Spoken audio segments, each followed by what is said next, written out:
Magandang araw po mga kachis, ngayon pag-usapan natin ang tungkol sa alamat ng aswang.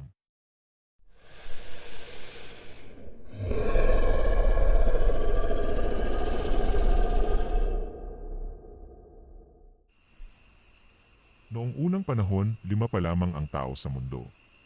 Isa na dito ay ang batang si Burnok. Kasama niya sa kanilang kahariang patad ang kanyang tiyo Borjok.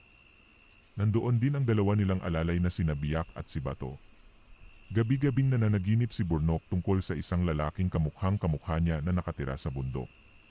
Dahil sa pagkabahala, tinanong niya ang kanyang tiyo Borjok ukol dito.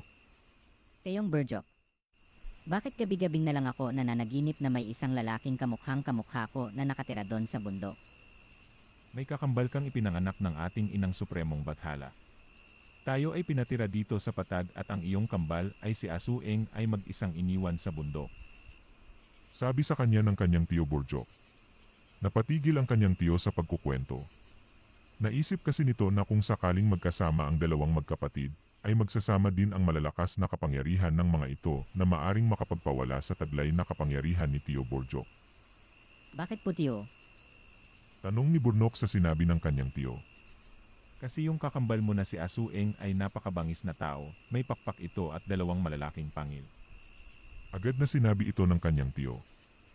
Kaya umano ito inilagay sa bundok para doon kumuha ng mga karne ng hayop bilang pagkain. Mas malakas din umano ito kay Burnok at maaari itong lapain sakaling lumapit si Burnok kay Asueng, gayunpaman, nais pa ring makita ni Burnok ang kanyang kapatid.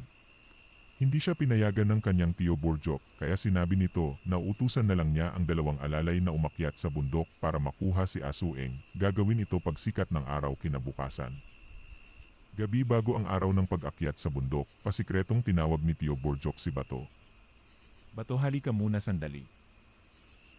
Sa kanilang pag-uusap, ibinigay ni Tiyo Borjok kay Bato ang dalawang malalaking karayom. Kailangan umanong itusok ang dalawang karayom sa liig ni Biak bago pa sila makarating sa tuktok ng bundok. Dagdag pa rito, kailangan ding sugat-sugatan si Biak na parabang nilapan ng isang mabangis na hayop. Umakyat na nga ang dalawang alalay sa bundok at nangyari ang ayon sa plano. Bumaba si Bato na dala-dala ang bangkay ng kasamang si Biak. Mahal naming Burnok, pasensya po pero inatake kami ng isang lalaking may pakpak at malalaking pangil. Buti na lang at nakatakbo ako, ngunit si Biak po naman ay nahatak at napuruhan niya ito. Hinal at takot na pagsisinungaling ni Bato kay Burnok. Agad natakot si Burnok sa nangyari at paniwalang paniwala siya na halimaw nga ang kanyang kapatid. Pagkalipas ng ilang buwan, bumaba ang dalawang babaeng anghel na itinakdang magbibigay ng anak sa magkapatid. Ang isa ay pumunta sa bundok at ang isa kay Burnok.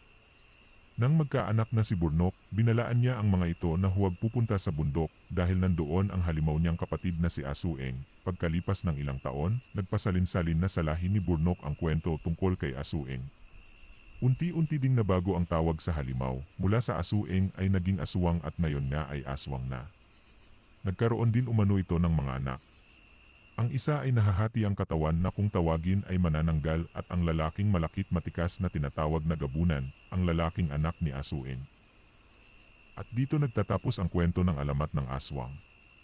Gayon pa man ito ay itinuturing na isang kwentong bayan na nagpapaliwanag kung saan nanggaling ang isang bagay. Ito ay nagpasalin-salin sa mga henerasyon kung kaya't ito ay buhay na buhay pa rin hanggang ngayon. Sa huli, marami pong salamat sa pakikinig mga kachis.